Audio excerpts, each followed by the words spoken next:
자, 바로 아까 말씀드린 것처럼 자, 가장 중요한 내용이 5가지 파트입니다. 첫 번째는 수요 공급 이론, 두 번째는요 부동산 투자론, 세 번째는 부동산 금융론, 네 번째는 부동산 감정평가론. 이렇게 뭐 하나 빠졌는데, 자, 투자, 수요 공급, 그 다음에 그 투자론, 그 금융론, 정책론이 빠졌네요. 그리고 마지막으로 감정평가론. 요 5가지 파트가 가장 중요한 거니까 11월, 12월 달은요, 요것만 잘 정리한다 하더라도 상당한 도움이 됩니다. 자, 맨 먼저 이제 부동산 수요 공급 이론은요, 이 경제 현상을 분석하기 위한 가장 기본이 되는 도구입니다. 가장 기초적인 도구입니다. 그래서 아까 얘기한 대로 어떤 지역에 아파트를 살려는 사람들이 많아졌다. 그러면 가격이 올라가, 안 올라가요? 올라갈 겁니다. 반대로 요즘처럼 사는 사람들은 별로 없는데 팔려는 사람이 많아졌다는 얘기죠. 그러면 가격이 올라가요, 떨어져요? 떨어질 겁니다. 요거를 예전에는요, 말로만 설명했습니다. 말로만 경제학. 그래서 이 경제학이 한 500년이 넘는 어떤 장구한 역사를 자랑합니다. 그래서 아담 스미스라든가 멜더스, 리카도, 이런 사람을 중심으로 해서 이제 시작된 이 자본주의 경제학이 거의 이제 500년 가까이 되는데, 과거에는요, 바쁘시네요. 네? 오늘 어디 교재를 한번 볼게요. 교재. 저도 오늘 처음 받아봤는데 24페이지. 그 전에 있는 거 뭐예요? 그런 거는 지금 안 해도 상관없습니다. 그 안 해도 그냥 나중에 자연스럽게 계속 할 거니까. 자, 여기 24페이지 있죠? 아주 중요한 파트입니다. 그러니까 아주 옛날에는 500년이 넘는 장구한 역사를 자랑하는 어떤 전통적인 학문인데, 아주 옛날에는요, 이 경제 현상을 분석할 때 말로만 설명했습니다. 말로만 서술식, 나열식 이런 식으로 어떤 지역에 아파트를 살려는 사람이 많아졌다. 그러면 가격이 올라가, 안 올라가요? 올라가죠. 이런 것들을 말로만 설명했는데, 아까도 언뜻 얘기하지만 말이라는 게 좀 하다 보면은 좀 처음에는 몇 마디 할 때는 알아듣기 쉬운데 말이 점점 길어지죠. 그럼 얘가 지금 무슨 얘기 하는지, 결론이 뭔지 잘 모를 정도로 그런 경우가 많이 있습니다. 그래서 1892년도에 미국이 아니라 영국의 캠브리지 대학교 교수였던 이 마샬이라는 사람, 알프레드 마샬이라는 사람이 이 책을 한 권 딱 만들었는데, 어떤 책이냐면 경제학 원리다. 물론 뭐 그분이 직접 지었다기보다는 그분 부인이 보통 거의 다 대부분 만들었다고 하는데, 어쨌거나 그분의 저서인 경제학 원리에서부터 무슨 얘기를 하기 시작했냐면 수요 공급 이론이다. 아니면요 탄력성, 아니면요 외부성이다. 그리고 소비자 잉여, 생산자 잉여, 이런 걸 얘기하면서 그래프를 가지고 분석하기 시작했던 겁니다. 그러니까 그 책에다가 그 그래프를 가지고 그 수요 공급 이론 같은 거를 얘기하기 시작했던 겁니다. 그래서 그 이후로는요, 그 후배 학자들이 전부 다 그 사람의 그 그래프를 가지고 계속 그 경제학을 논해온 겁니다. 그래서 결국은요, 그전에는 아주 옛날에는 그냥 철학이라든가 정치학의 일부였는데, 이 사람의 그 책으로부터 뭐가 이제 했냐면 전통적인 고유한 경제학이 이제 탄생하기 시작했던 겁니다. 그래서 이 사람은요, 이렇게, 그러니까 20세기 경제학 발전에 지대한 공헌을 했던 책이 바로 마샬이 얘기하는 경제학 원리다. 이렇게 하시면 돼요. 그래서 이 사람은요, 이렇게 이제 그래프를 가지고 이제 분석하는 겁니다. 이쪽에다가는 가격이다. 가격. 이렇게. 이쪽에다가는요, 수량이다. 수량. 이게 이제 소비량이 될 수도 있고, 아니면요, 판매량이 될 수도 있고, 이렇게. 그럼 우리 같은 사람 입장에서는 가격이 비싸면, 똑같은 아파트인데, 똑같이 어떤 아파트가 있는데, 비싸면 평수 줄여야 되죠? 아닌가요? 싸면 평 늘려 구입할 수 있죠? 그러니까 어떤 재화를 구입할 때, 비싸면 덜 사려고 하고, 싸면요, 더 많이 사려고 할 수 있을 겁니다. 이걸 이제 그래프를 그린 겁니다. 이렇게 그린 겁니다. 이거를요, 수요다 해줍니다. 수요. 그러니까 사려는 사람 입장에서의 소비 행태 있죠?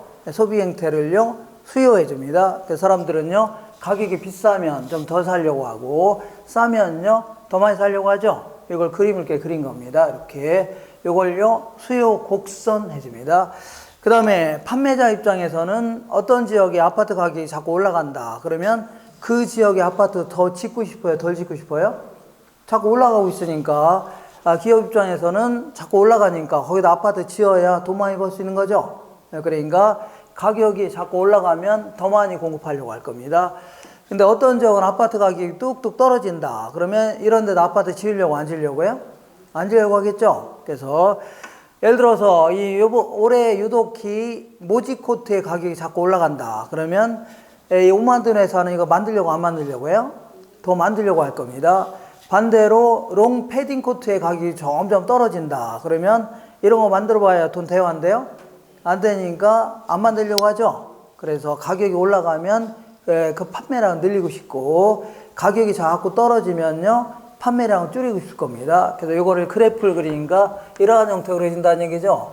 요거를요 공급해 줍니다. 공급. 가격이 올라가면 공급량 늘리려고 하고, 이렇게 해볼게요. 이렇게. 자, 이걸 공급해 줍니다. 가격이 이만할 때는 이만큼을 공급하려고 했는데 가격이 올라가니까 더 많이 공급하고 싶죠. 이렇게 해서 그림을 이렇게 그린 겁니다. 반대로 수요자 입장에서는요 이렇게 그려집니다. 이렇게 수요는, 자, 아파트 가격이 이만했을 때 이만큼 구입하려고 했는데 아파트 가격이 하락하니까 더 많이 살려고 하죠.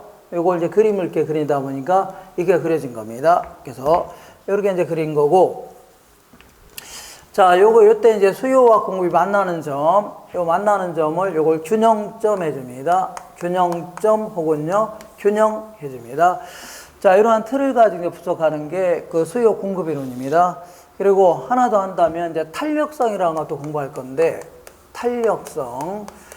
자, 탄력성은요, 어떤 재화가 있는데, 재화의 가격이라든가 이런 게 이제 변하면, 어떤 재화는 소비량이 크게 변할 수 있고, 어떤 재화는 작게 변할 수 있죠. 예를 들어서, 쌀 가격이 올랐다고 해서 밥을 안 먹을 수 있어, 없어요? 없는 거죠. 소비량이 거의 안 줄어듭니다. 그잖아요? 그 다음 만약에 쌀 가격이 폭락했다고 해서 한 공기 먹던 걸 10공기 먹을 수는 없는 거죠. 맞죠? 그러니까 거의 안 늘어난다는 얘기입니다. 그러니까 어떤 재화는 가격 변화에 막 크게 변할 수 있고, 어떤 재화는요, 가격 변화에 둔하게 반응할 수 있다는 얘기죠. 요걸 요걸 이제 알아보는 게 탄력성이라는 걸 가지고 알아볼 겁니다. 자, 이때 이제 균형점 하의 가격을 균형 가격이다.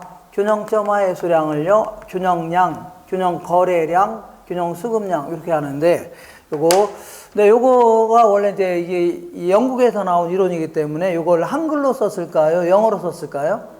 영어로 썼을 겁니다. 그래서 애초에 나올 때. 그래서 원래는 우리 수학에서는 여기다가는 Y축, X축 해주면서 X가 변함에 따라 Y가 어떻게 변하냐. 이렇게 이제 우리 공부 그렇게 했던 거 아닙니까? 그죠? 이렇게 해서 얘가 이제 변할 때 이렇게 그래프를 이렇게 그리거나 이렇게 했을 거 아닙니까? 그래서 요거를요, 이게 독립변수, 이걸 종속변수, 말이 어려우니까 어쨌거나 얘가 변할 때 어떻게 변하냐 이렇게 했는데, 원래는 요것도 이렇게 그려야 돼요. 원래는 여기다가 가격, 요거는요 수량 이렇게 하면서 가격이 변할 때 수량이 어떻게 변하냐 이렇게 분석해야 되는데, 애초에 자, 어떻게 했냐면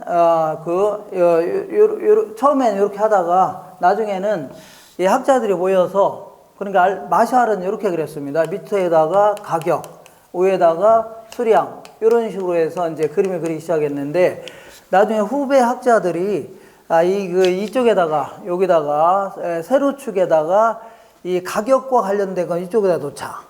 가격과, 그러니까 가격이라든가 이자율 같은 거 있죠? 요거는 이쪽에다 놓자. 이렇게 약속하기 시작했던 겁니다. 약속.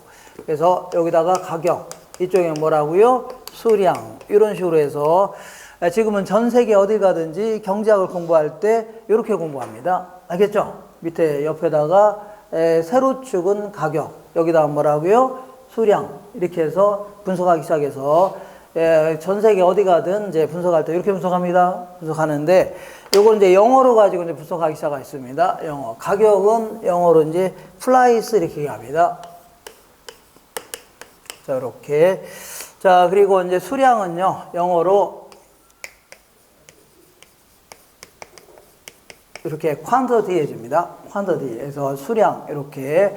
그 다음에 이제 수요는요, 소비자 입장에서 소비 행태를요, demand 얘기합니다. 이렇게. 자, 애초에 이제 이런 식으로, 이렇게. 그리고 공급은요, 공급은 supply, 판매자 입장에서의 판매 행태를요, supply 얘기합니다. 이렇게. 그리고 이제 균형은요, 요거를 이런 식으로 영어가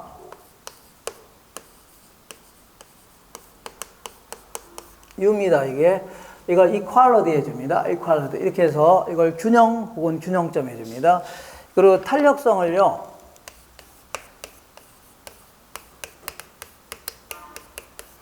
이건 이제 elasticity 이렇게 얘기합니다. elasticity. 이렇게 해서 탄력성 이렇게 해서 자, 이렇게 영어로 이제 분석합니다. 근데 영어로 분석하는데 이 영어도 그 말이 이렇게 이제 다 쓰면 길어요, 안 길어요? 길죠. 그래서 요걸 조금 더 이제 단순화시켜서 자, 지금부터 약속하는 겁니다. 약속해. P 해주면 가격입니다.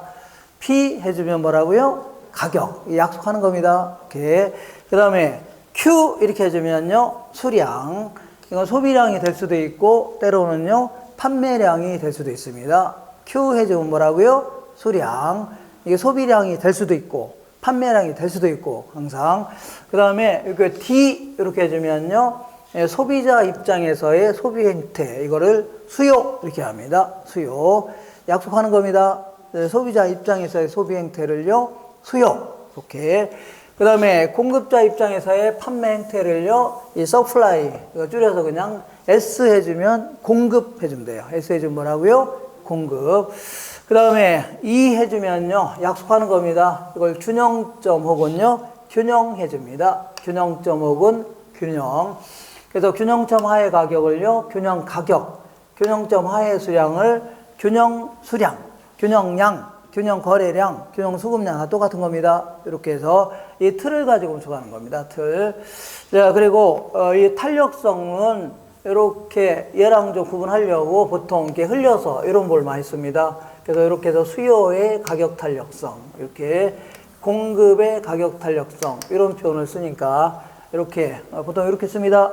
그래서 자, 지금부터 이 틀을 가지고 공부하는데 공부할 내용은 거의 다 정해져 있습니다.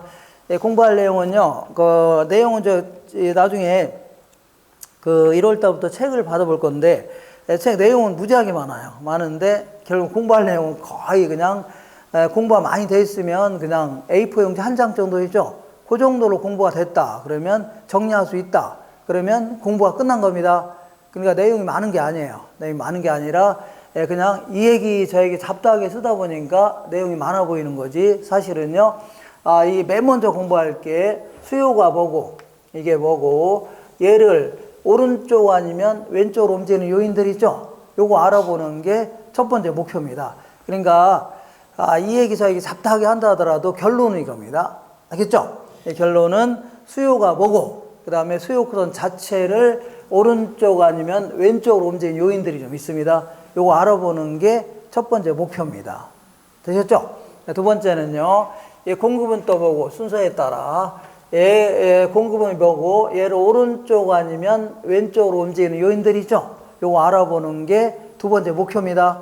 그러니까 제가 이제 그 사이에 이 얘기 저 얘기 잡다하게 하는 것은 그냥 뭐 부수적인 얘기입니다. 결론은 이겁니다. 결론은 얘를 오른쪽으로 보낼 건지 왼쪽으로 보낼 건지 있죠. 요거 알아보는 게 두 번째 목표입니다. 그렇죠? 이렇게. 자, 세 번째는요.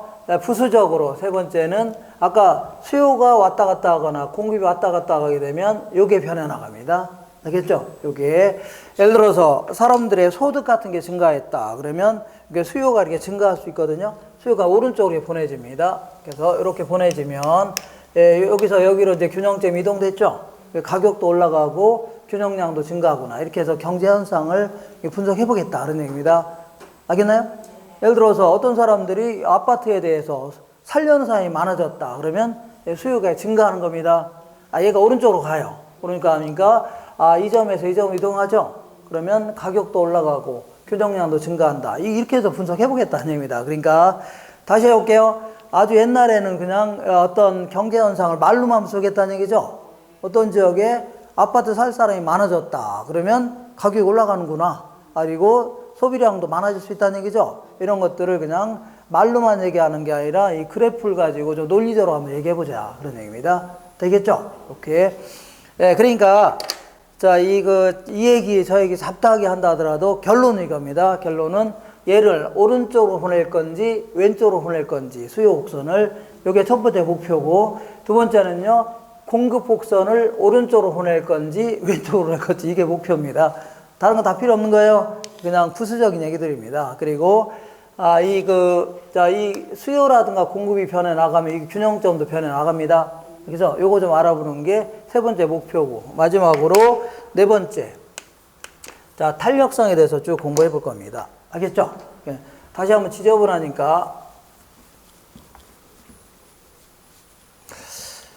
자, 이 그래프를 가지고 각종 경제 현상을 분석하기로 해보겠다. 이쪽에다는 가격, 이쪽은 수량인데, 수요 곡선은 이런 식으로 그려집니다. 이때 수요가 뭐고, 첫 번째 공부할 내용은 얘를 오른쪽으로 보낼 건지 왼쪽으로 보낼 건지 있죠? 이게 첫 번째 목표입니다. 목표.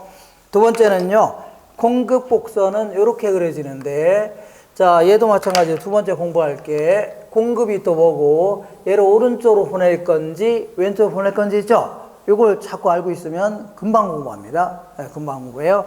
이렇게. 이게 이제 두 번째 목표고, 세 번째는요, 이걸 균형점 해주는데, 이 균형점이 아까 수요가 왔다 갔다 하거나 공급이 왔다 갔다 하면 이것도 변해 나갑니다. 요걸 부수적으로 알아보는 게 세 번째 목표입니다. 목표. 마지막 네 번째는 탄력성에 대해서 공부할 겁니다. 탄력성. 탄력성은요, 이런 부분을 씁니다. 수요의 가격 탄력성, 공급의 가격 탄력성. 이게 뭐예요? 이런 거 앞으로 공부할 겁니다. 알겠죠? 그래서 다시 한번 얘기하지만 얘는 공부할 게 진짜 많지는 않아요. 그러니까 공부가 잘 돼 있다. 공부가 잘 안 돼 있는 사람들은 무슨 뭐 정리할 게 막 몇 장씩 됩니다. 근데 공부가 완벽히 돼 있다. 그러면 이런 분들은요, 공부할 것도 없어요. 그냥 A4 용지 한 장 정도에다가 간단히 정리할 수 있다면 공부가 끝난 겁니다. 그죠? 그러니까 자꾸 이렇게 얘기했다, 저렇게 했다, 막 이게 흐트러서 얘기하니까 어려워지는 겁니다. 그죠? 이 공부를 해보시면 알 겁니다. 해보시면 아시면, 공부가 완벽히 되어 있는 사람들은 뭐요, 저거 할 것도 없네, 이렇게 나옵니다. 진짜입니다. 그때가 공부가 완벽히 되어 있는 상태고, 무슨 얘기하면, 우리 이제 빈 깡통 요란하죠? 고시 공부하는 사람들, 아주 오랫동안 공부하시는 분들은 무슨 얘기하면 이 얘기했다, 저 얘기했다, 막 잡다하게 막 얘기합니다. 결론이 없어요. 근데 공부가 좀 완벽히 돼 있는 사람들은요, 어떤 한 얘기하면 이거는 이거다, 저거는 저거다 하면 끝나는 겁니다. 이렇게 돼 있을 때가 공부가 좀 돼 있는 겁니다. 되셨죠? 그래서 우리 이제 이거는 우리 교재에는 막 순서를 이거 했다가 막 바뀌어 있는데, 자, 맨 먼저 공부할 게 24페이지 볼게요. 4페이지에 거기 보면 수요와 공급의 개념이 있어 없어요? 개념 있죠? 네, 개념에 수요는 뭐고, 이거 간단히 얘기하는 거고, 그 다음에 하나 넘기면, 자, 26페이지에 맨 위에 보니까 수요량의 변화와 수요의 변화가 있어 없어요? 이게 얘를 오른쪽으로 보낼 건지 왼쪽으로 보낼 건지 요거 공부하는 겁니다. 되셨죠? 그리고 두 번째는 25페이지 돌아오셔서, 자, 맨 위에 보니까 공급이라고 있어 없어요? 있죠? 요 이제 두 번째 요거 공부할 거고, 두 번째는, 그런 다음 한 장 넘겨보시면 27페이지 맨 위에 보니까 공급량의 변화와 공급의 변화라고 있어 없어요? 이게 얘를 오른쪽으로 보낼 건지 왼쪽으로 보낼 건지 이거 공부하는 겁니다.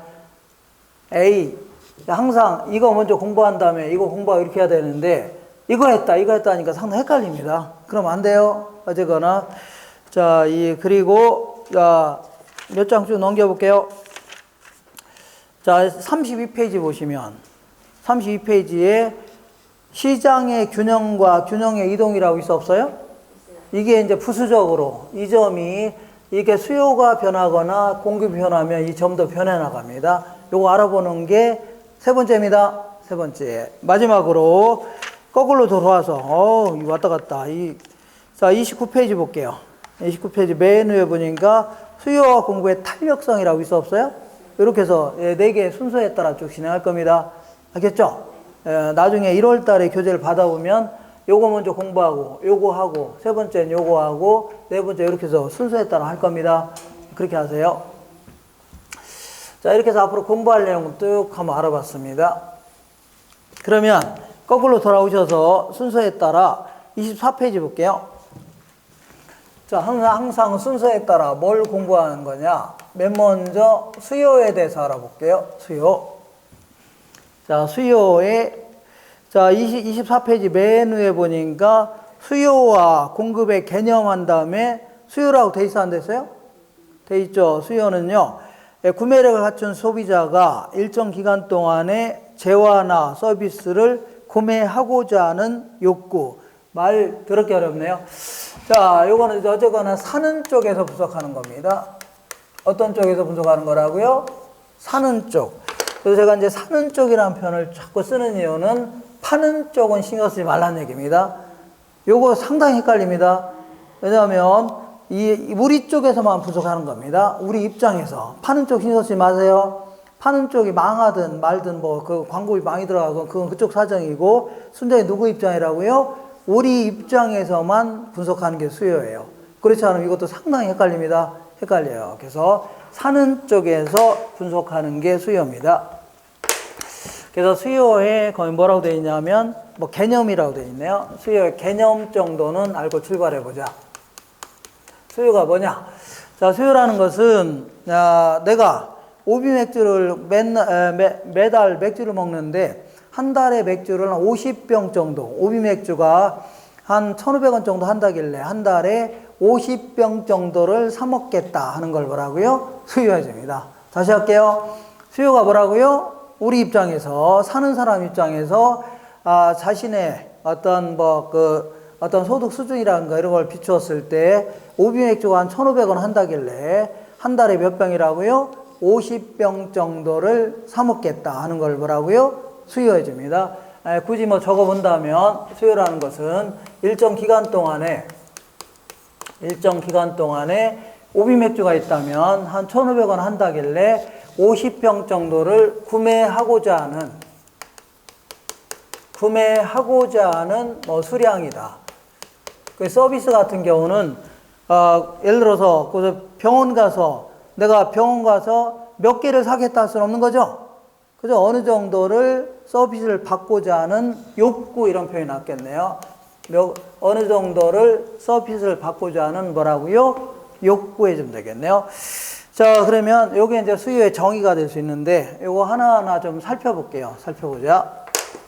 먼저 요 하나씩 좀 알아보겠습니다. 자, 내가 맥주를 요런 한 표현 자체가 정확한 표현이지 정확성이 떨어진지 한번 생각해 볼게요. 내가 맥주를 55병 사 먹겠다. 요거는 정확해요? 정확성이 떨어져요? 왜 떨어져요? 내가 맥주를 그냥 제가 얘기하는 그대로요. 오비 맥주가 1,500원 한다길래 55병 정도를 사 먹겠다. 요거는 표현 자체가 정확해요? 정확성이 떨어져요? 정확해요? 정확성이 떨어져요. 왜 떨어지냐면 55병을 사 먹겠다는 게 하루에 55병인지 1년인지 알 수 있어 없어요? 없죠. 말을 하려면 똑바로 해야 될 거 아닙니까? 내가 한 달에 55병 정도를 사 먹겠다. 아니면 일주일에 한 10병 정도 사 먹겠다. 이렇게 해야 되죠? 그죠? 그러니까 좀 기간을 좀 명시할 필요가 있다는 얘기입니다. 알겠죠? 무턱대고 그냥 58병 사 먹겠다 하면 대화인데요? 안 됩니다. 그래서 이런 식으로 기간을 좀 명시해야만 분명해지는 겁니다. 이걸 뭐라고 하냐면 유량 변수다 해줍니다. 자, 잠시 하겠지만 기간을 정해야만 내용 자체가 분명해지는 겁니다. 그래서 이거를 영어로는요, 일정 기간, 흐름 이런 걸 나타내는 플로우 이렇게 얘기합니다. 플로우 이렇게. 영어도 가끔 나옵니다. 나오니까 일정 흐름, 기간 이걸 나타내는 플로우 이렇게 얘기합니다.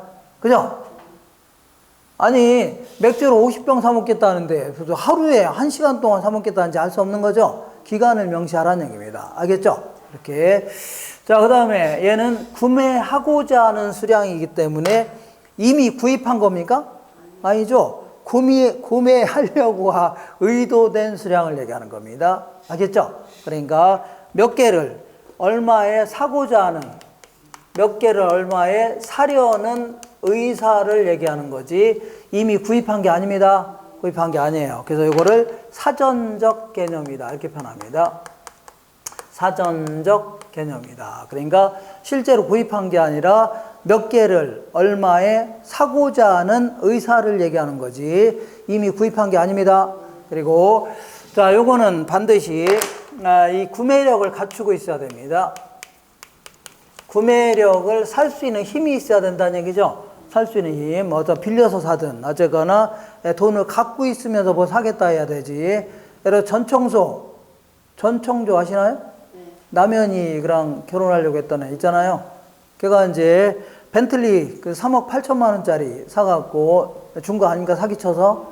그죠? 어쨌거나 사기쳤던 어쨌거나 살 수 있는 힘이 있어야 되죠? 그죠? 돈도 하나도 없으면서 지나가는 아우디 보더니 사겠다 하면 돼야 한대요? 살 수 없는 거 아닙니까? 그죠? 그러니까 실질적으로 시장에서 소비량이 결정되려면 살 수 있는 힘이 좀 있어야 됩니다. 알겠죠? 아니, 다시 말하면 말이 어려우니까 그냥 돈을 갖고 있으면서 뭐 사겠다 해줘야 되죠? 대출을 끼든 어쨌거나 돈도 하나도 없으면서 사겠다 하면 돼야 한대요? 안 됩니다. 그래서 이렇게 구매력을 갖춘 수요를 뭐라고 하냐면 유효 수요다 해줍니다. 구매력을 갖춘 수요를 뭐라고요?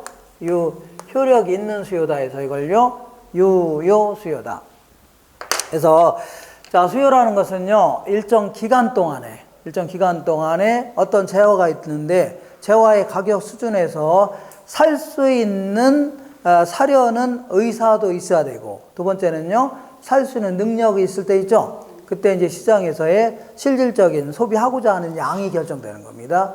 알겠죠? 그래서 자, 지금부터 요 내용을 조금 더 자세히 알아볼게요. 요거는 이제 구매력을 갖춘 수요니까. 자, 먼저 유량과 관련돼서 이런 얘기 해볼게요. 어떤 얘기냐면 이렇게 해볼게요. 아까 얘기한 대로 자, 어떤 경제 현상을 분석하기 위한 각종 변수들, 변해 나가는 숫자들 얘기합니다. 소득이라든가 통화량이라든가 이런 것들이죠. 이런 것들은 어떤 변수들은요 어떤 기간을 딱 명시해야만 분명해지는 변수들이 있습니다. 이걸 뭐라 한다고요? 유량 변수다 해줍니다. 자, 영어로는요 플로우 해줍니다. 이렇게. 자, 예를 들어 제가 얘기하는 표현 자체가 정확한 표현인지 다시 한번 해볼게요. 자, 정확한 표현인지. 어떤 아줌마가요, 저 동네 아줌마들 모아놓고 우리 남편 급여가 1,000만 원입니다 했습니다. 이건 정확한 표현이 정확성이 떨어져요? 금방 하시네요. 왜냐하면 이 1,000만 원이 알고 봤더니 동네 아줌마들이 부러워했다는 얘기죠? 알고 봤더니 이게 월급이 아니라 뭐였다는 얘기예요? 연봉이었다는 얘기 아닙니까? 그 말하려면 똑바로 해야 되죠? 그러니까 무턱대고 우리 남편 급여가 1,000만 원이다 하면 돼요? 안 돼요? 안 되고 말하면 똑바로 해야라는 얘기입니다. 우리 남편 월급이 얼마입니다. 연봉이 얼마다 이렇게 해줘야 되죠? 그죠? 하지만 오해가 살 수 있잖아요. 이런 식으로 이 기간을 명시해야만 분명해지는 걸 뭐라고요? 유량 변수라는 겁니다. 알겠죠? 수요도 마찬가지로 한 달에 50병 사 먹겠다 이런 식으로 하는 게 바람직한 거 아닙니까? 그래서 이런 걸 뭐라고요? 유량 변수다. 그리고 어떤 경제 변수들은요 경제 현상을 분석하게 하는 각종 변수들, 변해 나가는 숫자들 얘기합니다. 통화량이라든가 아니면 인구라든가 이런 걸 얘기하는데, 지금 얘기하는 표현 자체가 정확한 건지 정확성이 떨어진 건지 한번 답하세요. 자, 이 울산 지역의 인구가 107만 8,325명이다. 정확해요? 정확성이 떨어져요? 자, 다시 한번 해볼게요. 울산 지역의 인구가 지금 100만 훨씬 넘었거든요. 107만 8,325명이다. 이거는 정확해요? 정확성이 떨어져요? 정확할 것 같아요? 정확성이 떨어질 것 같아요? 예? 어쩐지 느낌에. 원래는 그게 정확성을 표현하기는 인구가 어려운데. 예. 요거는 그렇게 표현한 건 틀린 겁니다. 왜냐하면 인구는 계속 변해 안 변해? 변하죠. 어제 이사 온 사람도 있고 내일 또 이사 간 사람이 있죠. 그러니까 항상 딱 정해서 작년 말 기준으로 해서 몇 명이다. 아니면 저번 달 말 기준으로 해서 통계조사 해봤더니 107만 8,325명이다 해줘야 되죠? 맞죠? 아니면 내 빚이 5억이다 하는 거는 정확해요? 정확성이 떨어져요? 내 빚이 5억이다. 떨어집니다. 왜냐하면 빚은 계속 변해요, 안 변해요?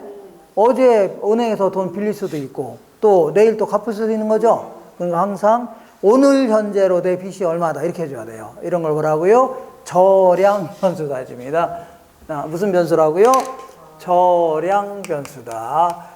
자, 영어로는요, 스탁 해줍니다. 스탁. 그래서 앞으로, 자, 이런 내용을, 우리 교재 보면 24페이지 맨 아래 보니까 이 박스 안에 유량과 저량이라는 게 있어 없어요? 있죠? 이런 걸 좀 나중에 암기하고 들어가셔야 됩니다. 그냥 어설프게 그냥 있다가는 그냥 이거는 유량 같다, 저량 같다 하시면 안 되고, 이 암기하고 들어가셔야 돼요. 나중에 제가 잘 정리해 드릴 거니까. 지금은요, 어떤 거를 자세히 공부하려고 하지 마시고, 저런 걸 공부하는 거구나 하시면 돼요. 뭐 대단한 게 아닙니다. 그리고 이런 것들은 부수적인 얘기입니다. 결론은 뭐라고요? 수요곡선 이렇게 그려지는 데를 오른쪽으로 보낼 건지 뭐라고요? 왼쪽으로 요거 하려고 하는 거예요. 이건 거 그냥 부수적으로 이제 이거 하려고 하는 이제 무슨 중간에 있는 내용들이라 생각하시면 돼요. 알겠죠? 오케이.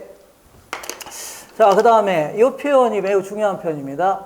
자, 얘는 구매하고자 의도된 수량이지 이미 구입한 게 아니라고 했죠? 요거를 명확히 좀 알고 있어야 돼요. 그렇지 않으면 요것도 상당히 헷갈립니다. 자, 그래서 아까도 분명히 했지만 얘는 일정 기간 동안에 구매하고자 하는 수량이지 이미 구입한 게 아니라는 얘기죠? 이걸 정확히 알고 계셔야 돼요. 자, 그러면 이런 얘기 해볼게요. 어떤 리아카 장수 아저씨가 딱 있는데 리아카에 딱 해서 사과를 이렇게 잔뜩 갖다 놓고 팔고 있습니다. 누가 봐도 사과 아닙니까? 어떤 사람은 수박이라고 하는데 무슨 수박이 이렇게 생겼습니까? 사과죠? 에이, 수박은 이렇게 생겼잖아요. 이렇게 누가 봐도 사과 아닙니까?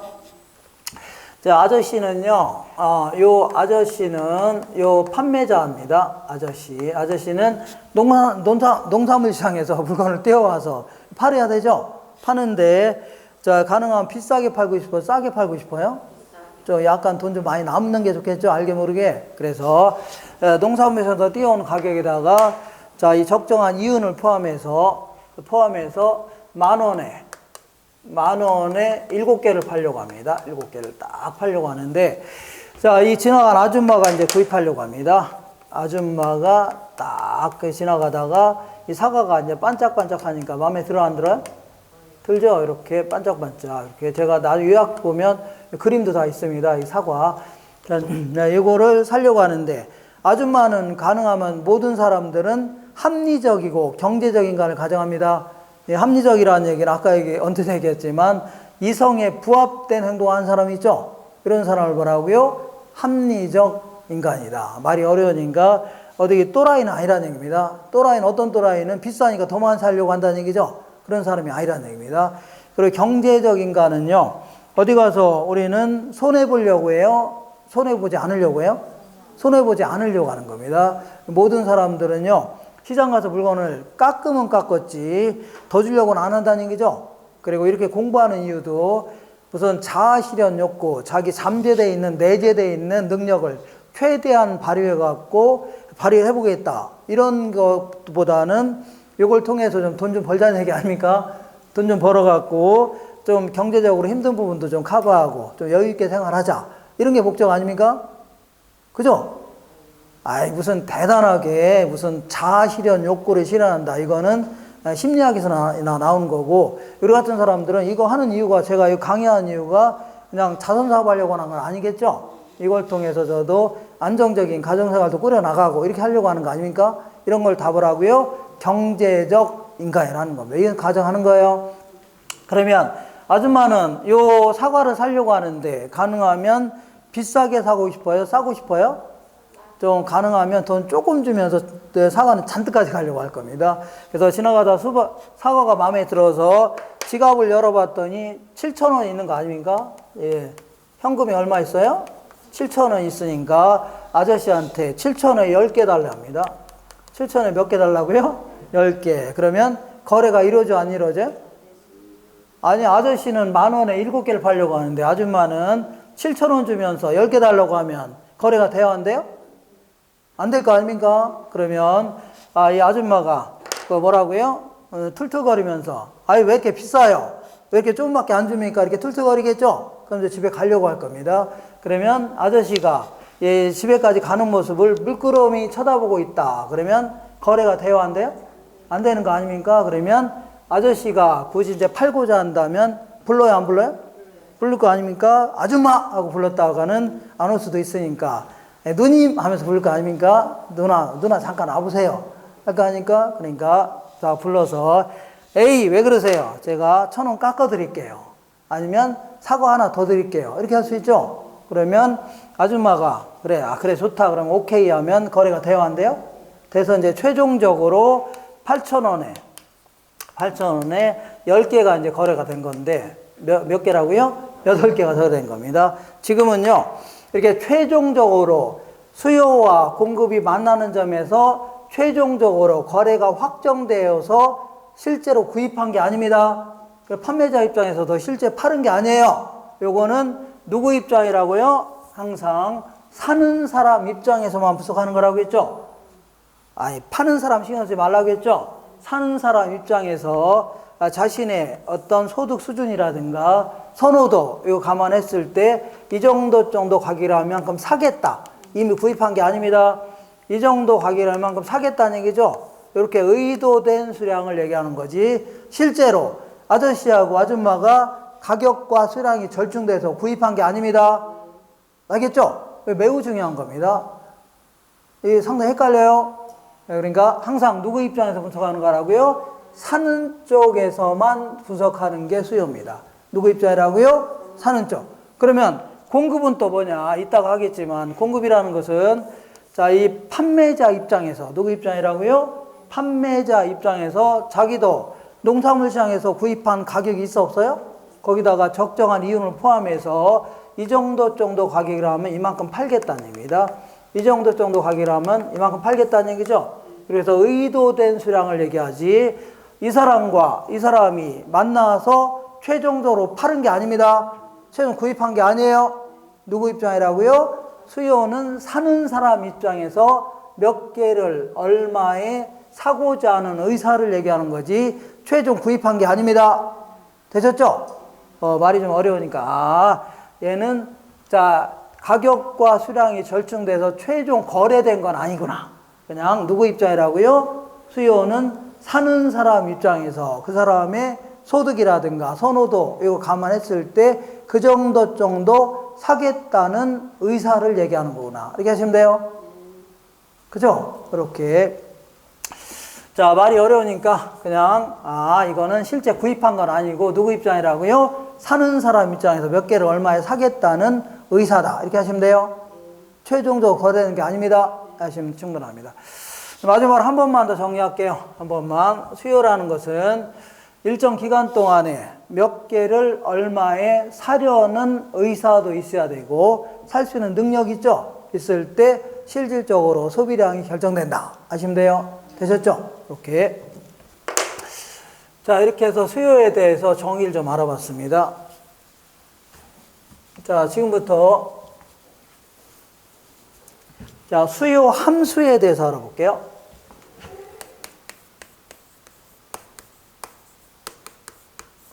이거 무슨 수요 함수 여태까지. 자, 어디 다른 거 좀 하지 마세요. 하지 마시고. 뭐 여기는 없는데, 그냥 보시면 돼요. 나중에 교재 보면 다 나올 겁니다. 여태까지 그 수학 공부하기 싫어서 맨날 학교 다닐 때 땡땡이 치고 그랬는데, 내가 이 나이에 또 수학을 공부하랴 할 필요 없습니다. 그냥 말이 좋아서 함수지. 그냥 어떤 재화의 소비량을 영향 주는 것들이 있죠. 본인이 이제 어떤 재화를 사려고 하는데 소비량에 영향을 줄 수 있는 것들이 있죠. 쭉 나열했다 생각하시면 돼요. 알겠죠? 자, 그렇게 생각하시면 다시 할게요. 자기가 어떤 재화를 구입하려고 하는데 그거를 구입할 때 구입량에 영향을 줄 수 있는 것들이 있죠. 쭉 한번 나열한 거를요. 수요 함수라 생각하시면 돼요. 수요 함수. 자, 우리 교재에는 연표는 없는데, 자, 먼저 이렇게 볼게요. 여기가 어떤 신도시가 딱 들어선다고 하길래 갑이라는 사람이 2억을 갖고 있습니다. 2억을 갖고 있는데 신도시가 들어서길래 여기 아파트를 딱 짓고 있더란 얘기죠. 대림 아파트. 대림이 편한 세상이라는 아파트를 딱 짓고 있길래 여기 마음에 들어 안 들어요? 마음에 든다는 얘기죠. 그러면 대림 아파트의 소비량에 영향을 줄 수 있는 것들이죠. 이걸 쭉 한번 나열해 보겠습니다. 대림 아파트 하면 말이 기니까 그냥 X제 해줘 볼게요. 뭐라 한다고요? X제. X제의 소비량에 영향을 줄 수 있는 것들이죠. 쭉 한번 나열해 보는 겁니다. 어렵게 생각하지 마시고, 물론 이 갑이라는 사람은 우리 주변에서 볼 수 있는 보통 사람입니다. 합리적이고 경제적 인간, 그냥 평균적인 인간이라고 생각하시면 돼요. 그러면 수요함수는요, 이 Q라는 게 뭐냐면 이게 Q가 수량입니다. 수량. 여기서는 소비량. 무슨 양이라고요? 소비량인데 정확히 얘기하면 소비하고자 의도된 양을 얘기하지만 말이 길어야 안 길어요? 길으니까 그냥 소비량 해줄게요. 그리고 X제는 뭐예요? 대림 아파트죠? 대림 이편한 세상. 자, 그러니까 갑 입장에서, 갑은 우리 주변에서 볼 수 있는 보통 사람인데 이 사람이 대림 아파트 구입하려고 하는데 구입량에 영향을 줄 수 있는 것이 있죠? 쭉 나열해 보겠습니다. 본인이 그냥 갑이라 생각하시면서 신도시가 들어서길래 대림 아파트가 마음에 들어 안 들어요? 그러니까 이거 어느 정도를 구입할 수 있나? 구입량에 영향을 줄 수 있는 것들이죠? 쭉 나열해 보겠습니다. 먼저 아까 P가 뭐라고 했어요? 가격이죠? 그래서 X제는요, 대림 아파트. 대림 아파트 가격이 비싸면 평수 줄여야 되죠? 당연한 거 아닙니까? 싸면 평수 늘려 구입할 수 있죠? 영향을 줘 안 줘요? 줄 수 있다는 얘기입니다. 어려운 게 아니에요. 그냥 보통 사람 입장에서 구입량에 영향을 줄 수 있는 것들을 나열해 보겠다는 얘기입니다. 쭉쭉. 자, 두 번째는요, 소득 같은 거 한번 제가 볼게요. 소득. 이 사람이 원래는 이제 현재 대리인데, 대리 달고 있었는데, 여기다 20평 정도 구입하려고 작정하고 있었는데, 이번 달에 이 사람이 대리에서 과장으로 승진했습니다. 승진하니까, 회사에서 월급을 더 준답니다. 100만 원씩 더 준대요. 그러면, 앞으로 돈을 더 많이 벌 수 있으니까, 자, 또 돈을 더 많이, 2억 가지고 아파트 살 수 있어, 없어요? 신도시에 있는 거 사기 힘들죠? 대출 좀 끼고저 구입하려고 하는데, 소득이 대리에서 과장으로 승진하게 되면 소득이 증가해요, 감소해요? 증가하니까 돈을 더 빌린다 하더라도 갚을 능력이 돼야 안 돼요? 될 수 있죠? 더 큰 평수 구입할 수도 있겠네요. 그냥 상식적으로 생각하는 겁니다. 그죠? 소득이 증가하면 당연히 돈도 더 많이 빌려서 큰 평수 구입할 수도 있겠죠? 그 얘기하는 겁니다. 그 다음에 가격은 가격인데 주변에 있는 다른 재화의 가격. 예컨대 이 사람이 원래 대림 아파트 구입하려고 구경하러 갔다가 오는 길에 보니까 바로 옆에 삼성 아파트도 있는 거 아닙니까? 삼성 레미안 딱 있는데 얘나 같은 지역에 있고 내부 설비도 거의 비슷하길래 이걸 Y제 해줄게요. Y제. 그래서 그 현수막이 걸려있어 전화해봤더니 자, 얘보다 얘가 훨씬 싸게 분양한다는 얘기죠? 그러면 요거 살래다. 요거 살 수도 있어, 없어요? 있죠. 그러니까 주변에 있는 다른 재화의 가격, 요것도 영향을 줄 수 있어, 없어요? 있다는 얘기입니다. 그죠? 그 다음에 이제 금리 같은 거 한번 볼게요. 근래 들어서 이제 요즘에 이자율이 높으니까 사람들이 이 아파트 샀다가는 금리 부담이 커지자고요? 크니까 이제 아파트 안 살려고 하죠? 그러니까 결국은요, 요것도 영향을 줄 수 있어, 없어요? 있다는 얘기입니다. 맞죠? 요즘에 아파트 안 사는 이유가 자, 금리가 가장 큰 영향을 주는 겁니다. 금리 부담 때문에. 그잖아요? 이렇게. 자, 그 다음에 세금 같은 거 생각해 볼게요. 원래 여기다 이제 아파트 구입한 사람들한테는 취득세를 안 받겠답니다. 그러면 이번 기회에 취득세 부담이 없으니까 사는 사람이 많아져 적어져요? 더 큰 평수 구입할 수도 있는 거죠? 이렇게.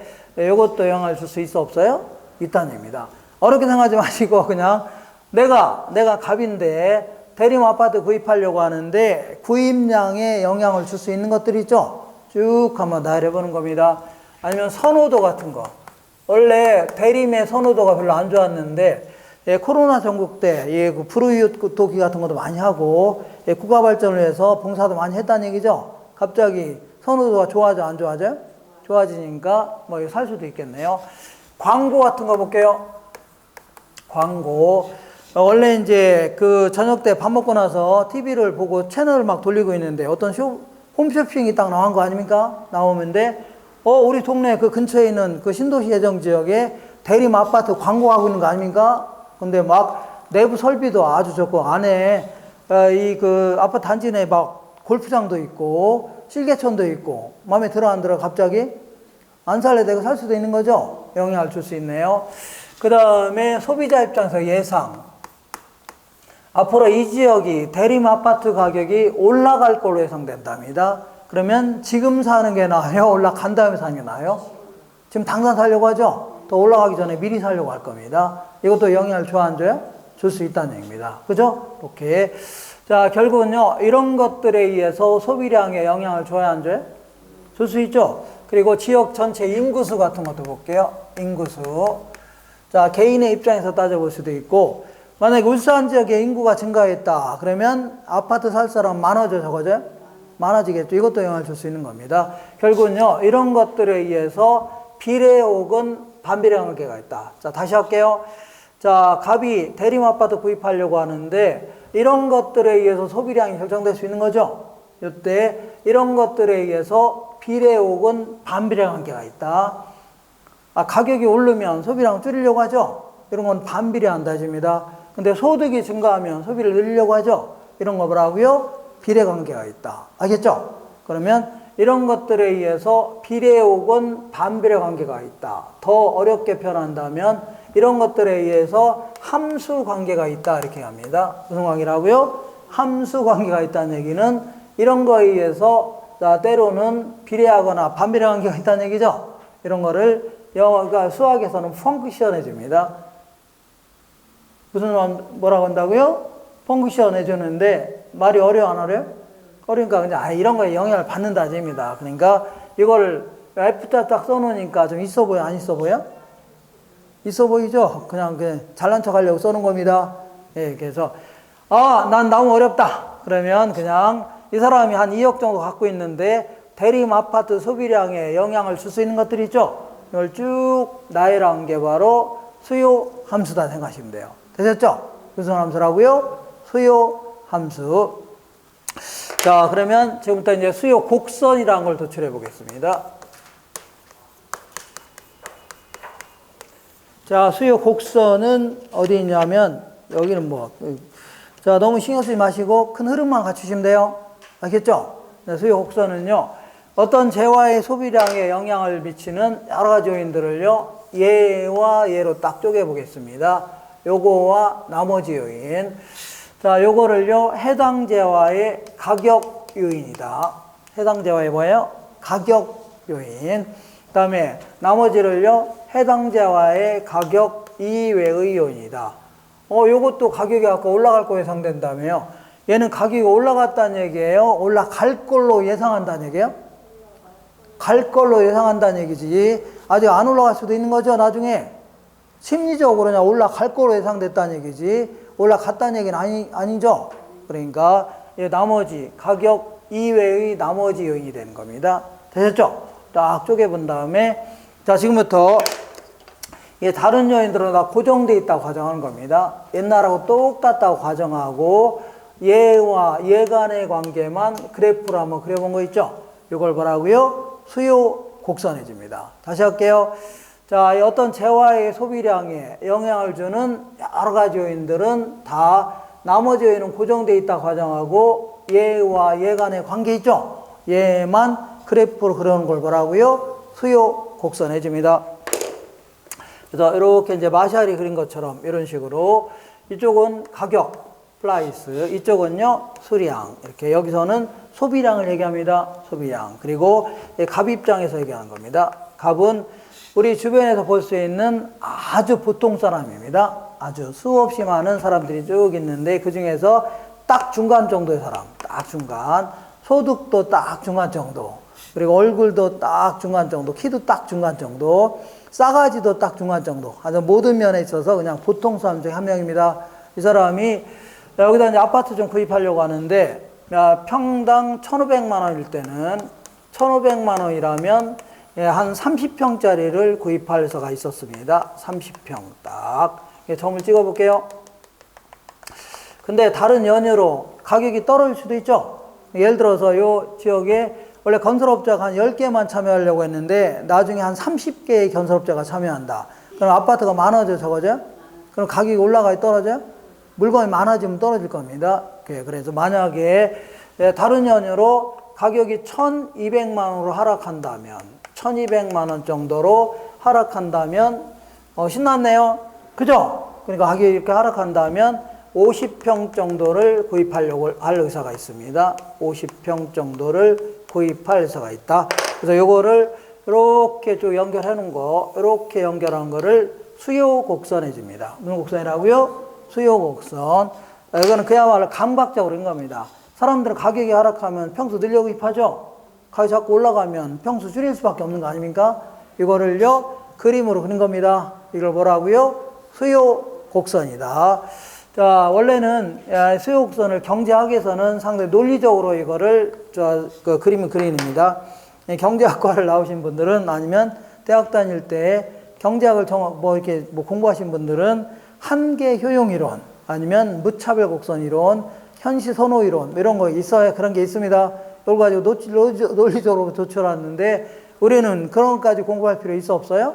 없어요. 그냥 자, 사람들은요, 싸면 더 많이 사려고 하죠. 비싸면 더 사려고 한다. 이걸 뭐라고요? 수요의 법칙해 줍니다. 수요의 법칙이라는 것은 이렇게 가격과 수요량은 이렇게 이제 반비례한다. 가격과 수요량은 어떻게 한다고요? 반비례한다. 이걸 뭐라고요? 수요의 법칙해 줍니다. 그래서 가격이 올라가면 수요량은 줄이려고 하고 반대로 가격이 하락하면 수요량을 늘리려고 하죠. 이걸 뭐라 한다고요? 수요의 법칙해 주는 겁니다. 알겠죠? 여기에 따라 그냥 그림을 그린 겁니다. 되셨죠? 이걸 뭐라고요? 수요 곡선해 줍니다. 되셨나요? 자, 그래서 수요 곡선은 이제 이렇게 우하향한다 해줍니다. 어떻게 하향한다고요? 우하향한다. 이렇게.